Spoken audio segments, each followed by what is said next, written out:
और इसी बीच एक बड़ी खबर जी मीडिया पर हुमायूं का बड़ा बयान सामने आया है। बीरभूम में ही बनाऊंगा मस्जिद, मालदा में भी नई बाबरी बनेगी, मेरी ओवैसी से बात हो चुकी है, बंगाल में मिलकर चुनाव लड़ेंगे। हुमायूं कबीर का यह बड़ा बयान सामने आया है। नई बाबरी मस्जिद की नींव रखी जा चुकी है और उसके बाद जी मीडिया पर यह बड़ा बयान हुमायूं ने दिया है और कहा कि बीरभूम में ही मस्जिद बनाऊंगा, मालदा में भी नई बाबरी बनेगी और मेरी ओवैसी से बात हो चुकी है, बंगाल में मिलकर चुनाव लड़ेंगे। तो पश्चिम बंगाल में चुनाव है जल्द ही विधानसभा के और ऐसे में ओवैसी से बात हो चुकी है। हुमायूं ने यह दावा किया और कहा कि बंगाल में एआईएमआईएम और हुमायूं मिलकर चुनाव लड़ेंगे।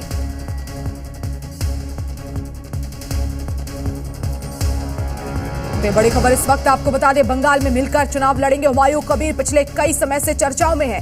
नई बाबरी मस्जिद की नींव रखने का ऐलान किया था 6 दिसंबर को और उसे कल पूरा भी कर दिया है। उसके बाद से ही लगातार अपना विवादित बयान देकर सुर्खियों में है और ऐसे में अब एक और बार फिर से उन्होंने दावा कर दिया है कि जो चुनाव होने वाला है उसमें साथ मिलकर लड़ेंगे।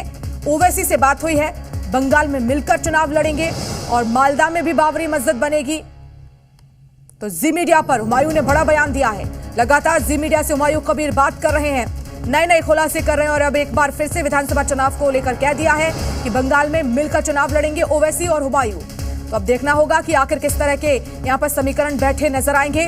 क्या विधानसभा चुनाव दोनों साथ में मिलकर लड़ेंगे? और जो बात एक और मालदा में नई बाबरी की कही जा रही है निर्माण की, क्या वो यहां पर पूरी हो पाएगी? क्योंकि 6 दिसंबर को जो कहा उसकी नींव रखी जा चुकी है और अब मालदा में भी नई बाबरी बनेगी, ये दावा हुमायूं ने किया है।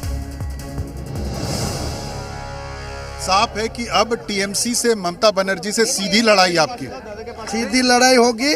और जो बाबरी मस्जिद यहाँ बनेगी, नंबर 1, नंबर 2 बीरभूम में बनाएंगे, नंबर 3 मालदा में बनाएगी। कोई रुक सकता नहीं।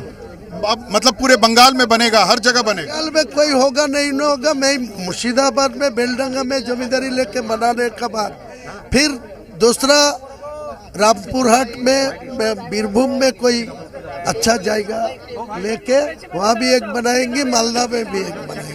तीनों बाबरी मस्जिद बंगाल में होगी। अगर कोई सेंटर से कोई रोकने की कोशिश करे फिर क्या होगा? कोई रुकने का सवाल ही नहीं उठते।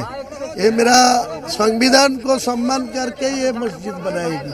संविधान के खिलाफ तो मैं नहीं कर रही, तो इसीलिए सेंट्रल को जो गवर्नमेंट है उनको मैं रुकना नहीं चाहिए। उनको कोई जबरदस्ती करके रुकेगी तो मैं रास्ता में खड़ा होगी, मुसलमान भाई को अच्छा से समझाएगी जो तुमको ऊपर क्या जुल्म आ रहा है, वो जुल्म रास्ता में खड़ा होकर उनका पीछे हटना चाहिए।